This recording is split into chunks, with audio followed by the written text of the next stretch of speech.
Hello and welcome. Today I get to talk to you about stewardship, the third pillar of stewardship, how to be good stewards of our treasure as we're good stewards with our time and talent. Now I find myself here before you today feeling woefully inadequate to speak about this because, frankly, I'm still a sinner, I'm still weak, and I still fall very short of being a good steward at all times and in all places. So I decided to steal from a far holier, far greater man than myself, Archbishop Fulton Sheen, and share some of his words and his insights into how to become a good steward. Venerable Fulton Sheen once said, "The vast majority of people in Western civilization are engaged in the task of getting. Strange as it may seem, the Christian ethic is founded on the opposite principle, that it is more blessed to give than to receive. Both the opportunity and the burden of filling this divine mandate falls principally on those of us who live in a civilization that has been abundantly blessed by God. We pay more in taxes than most people of the world earn to keep body and soul together." Archbishop Sheen goes on to further expound about how the nature of religion itself, its core principle across all religions, is altruism and charity. And giving generously is at the heart of our faith. How could it not be? We preach knowledge and grow in relationship with a God who has made an insanely radical gift of himself, pouring himself out, making himself like a slave, out of love for us, out of love for me, and out of love for you. The only response to such a radical, insane love is to give everything we possibly can back to such a great lover, and to love those who he calls us to love, each other.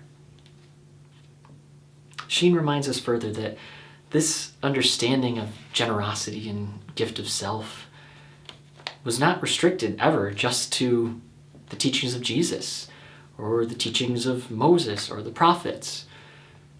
No, it's been around with us for even longer than that. Cicero said, "Men resemble gods in nothing so much as in doing good to their fellow creatures." The pagans understood this.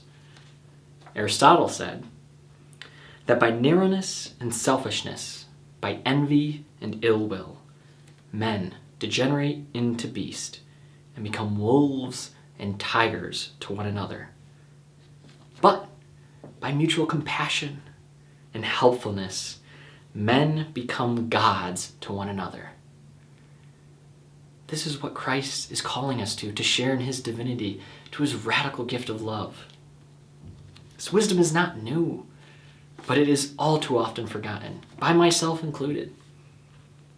In a time where we may feel more divided, antagonistic, and weary, and lonely, this wisdom, which is so ancient, is more important and more timely than ever. If you feel this world is broken, if you feel like we are acting like wolves and tigers towards one another, remember the wisdom of our beloved Mother Church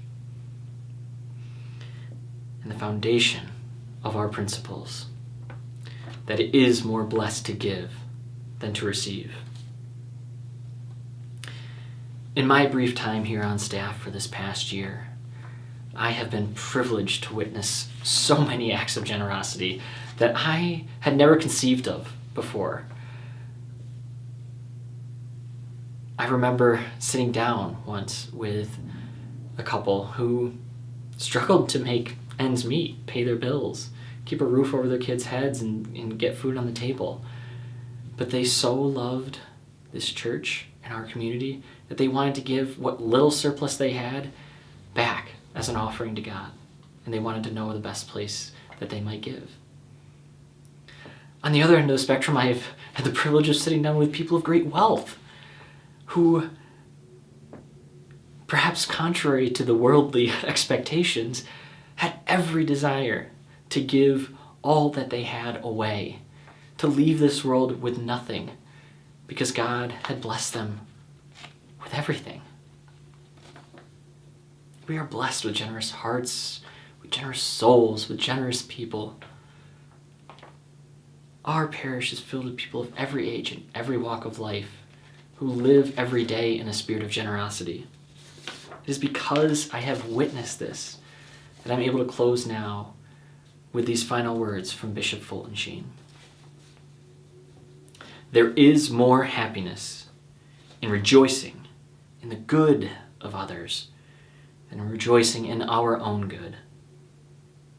The receiver rejoices in his own good, the giver in the joy of others. And to such comes the peace nothing in the world can give. This Stewardship to Sunday, discover the peace that nothing in the world can give.